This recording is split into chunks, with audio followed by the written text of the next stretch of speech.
They thought she was just visiting, an intel officer assigned to brief missions, not to join them. But when Lieutenant Donna Cross stepped onto the Navy's most brutal training course, the one that had broken hundreds of men before her, nobody expected what came next. 12 years. That's how long the course record had stood. 12 years of legends trying and failing to beat it. Yet in less than one afternoon, a soldier everyone dismissed as an outsider rewrote history. This is the story of the record nobody believed could fall and the officer who proved them wrong. Welcome to Truth Untwists, where we uncover the hidden stories of courage, resilience, and the people who shatter expectations. If you believe these stories deserve to be heard, hit that subscribe button so you never miss one. Lieutenant Dana Cross wasn't the kind of person SEAL teams noticed. At 5'4", with a quiet voice and a career in intelligence, she blended into the background. Her job was to analyze data, track insurgent movements, and brief operators before their missions. The operators respected her work, but only as long as she stayed behind the desk. In their eyes, she didn't belong on the range or on a course designed to break the toughest soldiers in the Navy.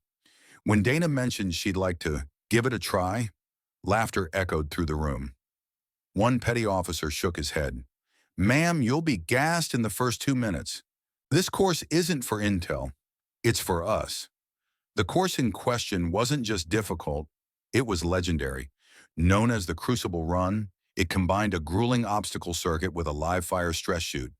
Candidates had to sprint 400 meters in full gear, scale a 12-foot wall, crawl under barbed wire, drag a 180-pound dummy across sand, then immediately engage 20 targets at varying distances under time pressure, with heart rates spiking past 180 beats per minute. The best operators often finished, but rarely without mistakes. The standing record had been set 12 years earlier by a SEAL sniper who'd since become folklore. To beat it wasn't just about speed, it demanded near-perfect control under exhaustion. What nobody knew was that Dana had been quietly training for months. Every evening, while others went back to the barracks, she stayed behind at the gym and on the range. She studied breathing techniques, recoil management, and endurance conditioning. It wasn't pride that drove her. It was frustration. For years, she had been told what she couldn't do. Too small, too inexperienced, too non-combat. She didn't want to replace the SEALs. She wanted to prove to herself, most of all, that ability wasn't dictated by labels. The day she stepped onto the course, the room fell into silence. Word spread quickly. Operators leaned against Humvees, arms crossed, waiting to watch what they assumed would be a short-lived attempt. "Clock starts when you move," the instructor barked. Dana nodded. Her heart hammered, but her face was steady. She remembered her grandfather's advice from her childhood in Montana. Slow is smooth, smooth is fast. Then she moved. The first sprint nearly took her breath. 40 pounds of gear dragged against every stride. She hit the wall, fingers clawing, legs kicking. The crowd chuckled until she pulled herself over cleanly and dropped down without hesitation. The crawl tore at her elbows, gravel embedding in her skin. She didn't flinch. The dummy drag nearly broke her arms, but she leaned back, gritting her teeth inch by inch until the finish line came into view. By the time she reached the firing line, her chest burned and her arms shook violently. Most candidates lost focus here, firing wide as exhaustion destroyed their aim. Dana closed her eyes for 1 second. Inhale, exhale. Then she raised the rifle. The first target fell, then the second. Her breathing stayed steady, almost unnaturally calm. Spectators stopped whispering.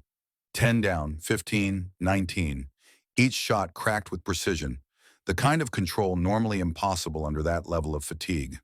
The final steel plate rang, echoing across the range. The stopwatch clicked. Silence. Then the instructor's voice cut through. "New record!" The operators stared, disbelief written on every face. She hadn't just completed the course.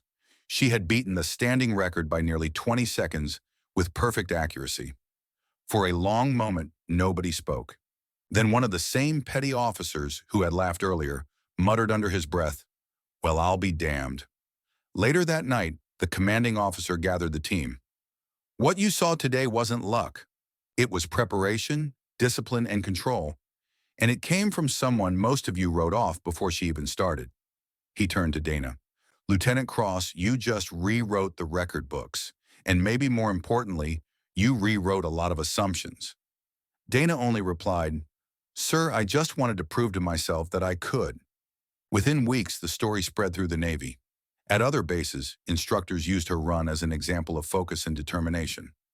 Candidates whispered about the intel officer who shattered the crucible. For Dana, the record was never about attention. It was about quiet strength, about showing that the line between support and combat wasn't as fixed as people thought. And every time a young soldier walked past her with a nod of respect, she knew the lesson had been heard. Lieutenant Dana Cross's story is proof that strength isn't always loud, and greatness doesn't always wear the label you expect. Sometimes it comes from the soldier no one notices until the moment they can't be ignored. If this story inspired you, share it. And don't forget to subscribe to Truth Untwists for more untold stories of resilience, courage, and the soldiers who defy expectations.